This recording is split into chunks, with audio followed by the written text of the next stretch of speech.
Building confidence after setback.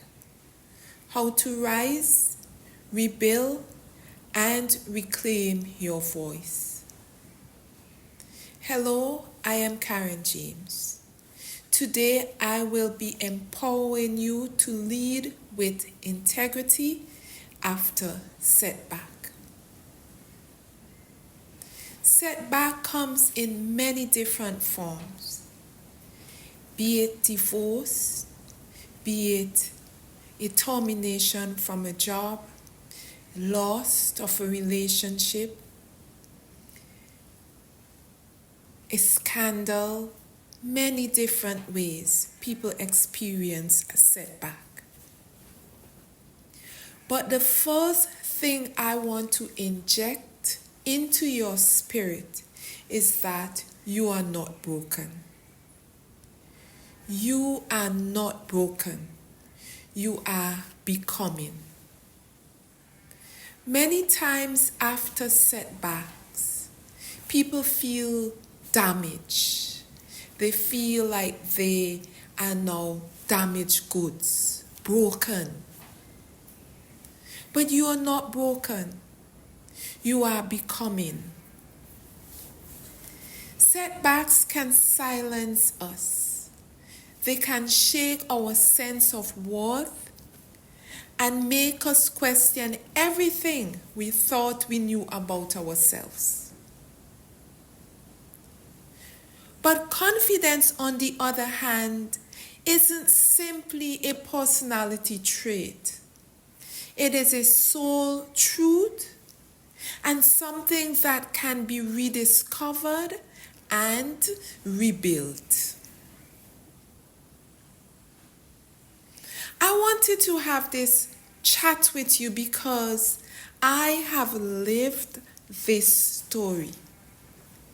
And I know with the right truth, you can rise again stronger than before.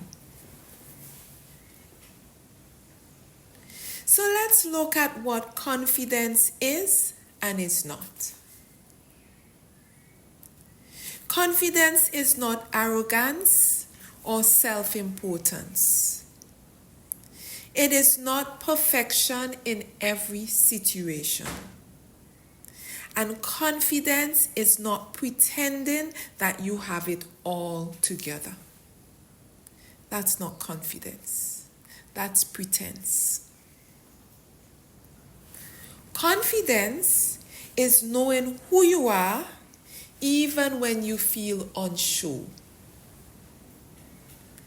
It is a rooted identity in Christ that withstands challenges. Confidence is the courage to show up again after the fall. That's confidence.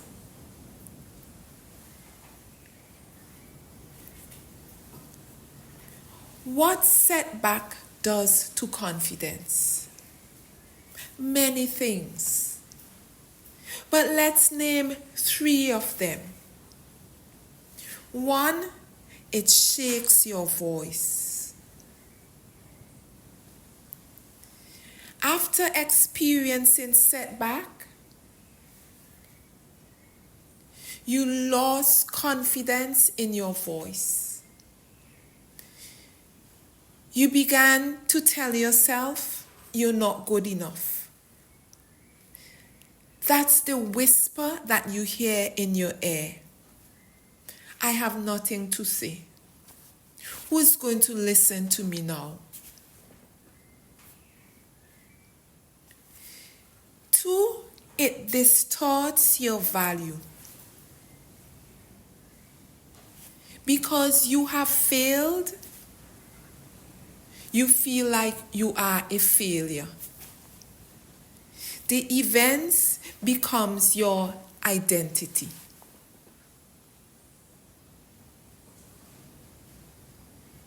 And 3, it creates hesitation.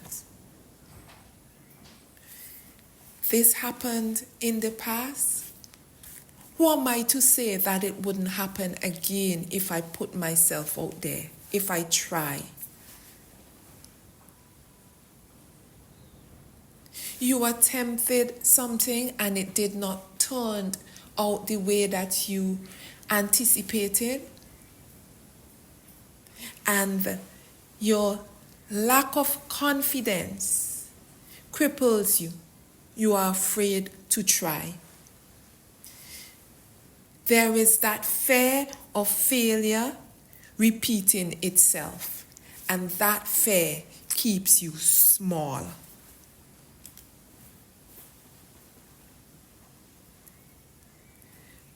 But the spiritual truth that we often forget is that God doesn't disqualify what He designs. He repurposes it.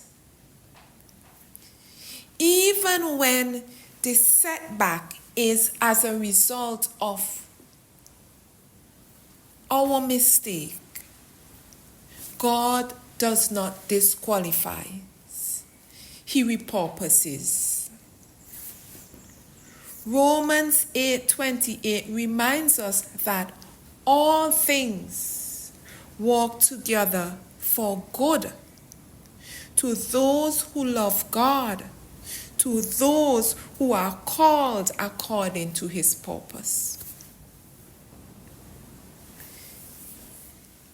Even if you would have made a mistake that resulted in a setback, that doesn't mean that you do not love God or that you did not love God at that time. And therefore, whether it is because of something you would have done or not, God can still bring good out of that situation. Setbacks do not surprise God. They shape us into who we were meant to become. I've had many setbacks in life.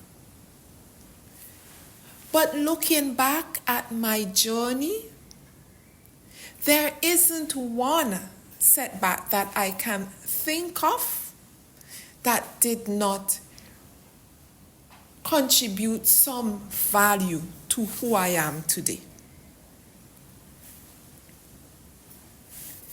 Confidence after a crash can be considered a holy place to be, because it builds through experience, not gifted without effort.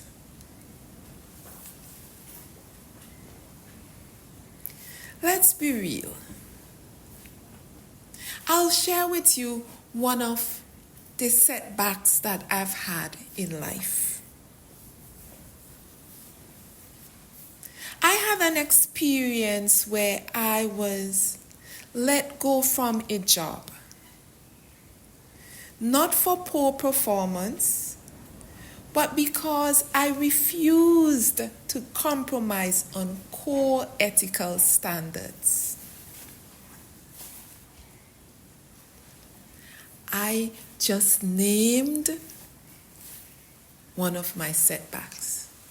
And in rebuilding your confidence, it helps when you can name the situation. After acknowledging what took place, there was the struggle. And the struggle that I had in this particular situation was, although it had nothing to do with my abilities, it shook my confidence a bit. I felt like my voice had lost some of its power, and that my influence was not as strong. And then I had to go through the rebuilding process. I named the situation. I acknowledged the emotions I was feeling. and I relied on God's strength. And He rebuilt me piece by piece. And then there was the purpose. I don't know about you, but I have always felt that the experiences that I have had in my life were not just meant for me, but for everyone who would cross my path. Therefore, as a result of that setback that I just shared with you, and my many setbacks, I now help people navigate their own confidence building journeys after setbacks.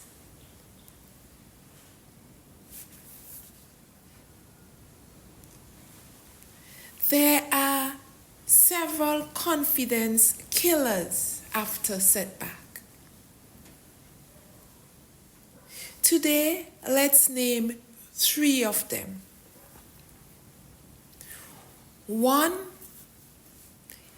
is Madam Shame or Mr. Shame. That shame that you should have known better. That shame that you brought it upon yourself. That shame that people would never look at you the same. And shame keeps you hiding instead of healing. It whispers that you are the mistake instead of you've made a mistake. Then we have Madam Silence or Mr. Silence. That voice that whispers, keep quiet until you fixed it. Keep quiet until your position has changed. Keep quiet until you have better news. When you withdraw your voice, you surrender your power. Silence reinforces the lie that you have nothing valuable to offer. And number 3 is Madam Spiritual Doubt or Mr. Spiritual Doubt. That voice that tells you God must be punishing you. Misinterpreting setback as divine punishment. And what does that do? It creates distance from your greatest source of strength. Because when you feel as though your experience, as embarrassing as it may be, was brought upon you because God was punishing you, you obviously wouldn't want to be spending time, be close to that person who has punished you. Especially when you feel that you were undeserving of that punishment.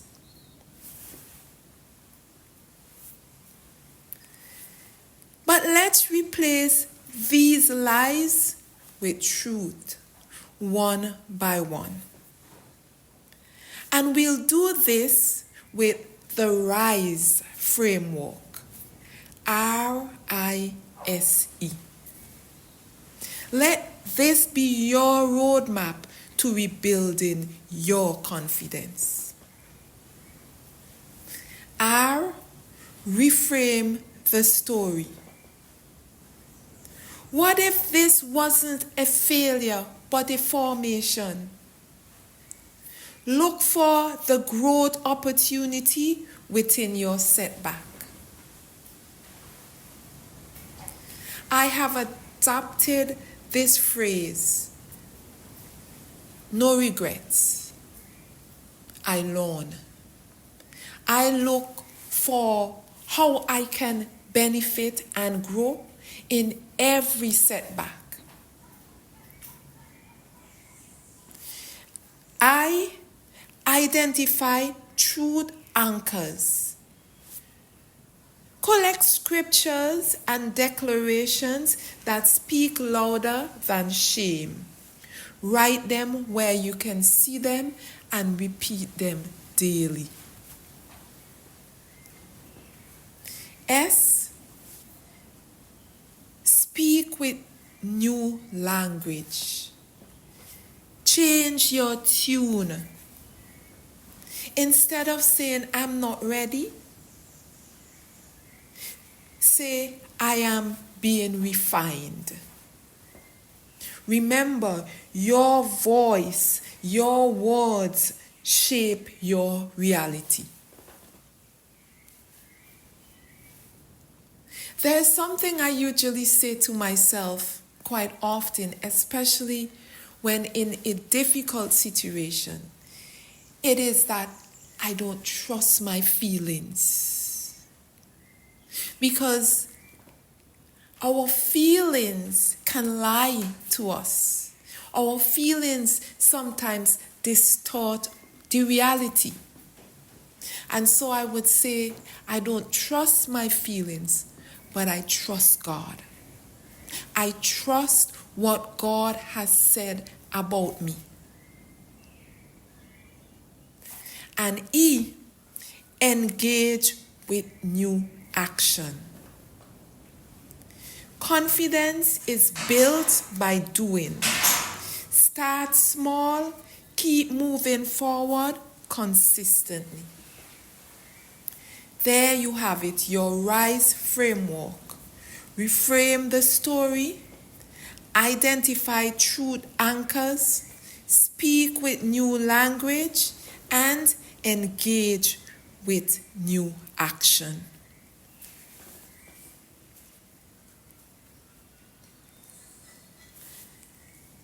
It is important that when you speak to yourself, when you reaffirm, you do it loud and clear. Louder than your shame. And I want to introduce you to a declaration that I would like you to take ownership of.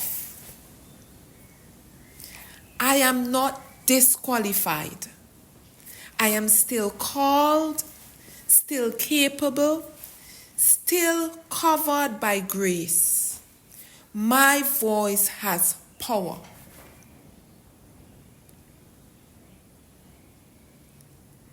Let's take a moment right now to speak this declaration aloud. And I want you to feel the power of these words as they become your truth. Let's go. I am not disqualified. I am still called, still capable, still covered by grace. My voice has power.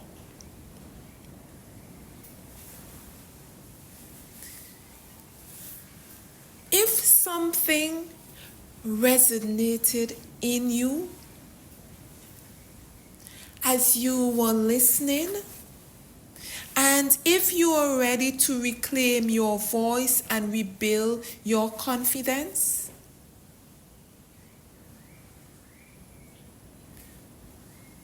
if you would like us to unpack your setback with compassion and clarity and rebuild your confidence, send me an email, contact me.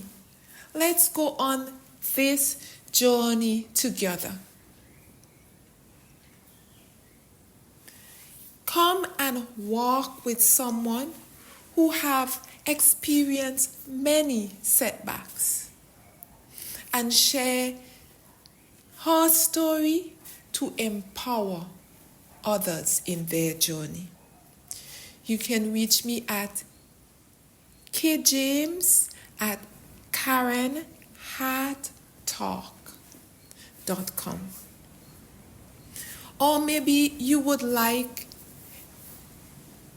to have the PowerPoint presentation.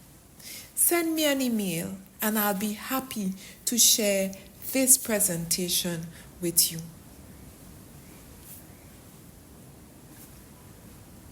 As I close, I would like to let you know that your confidence isn't lost.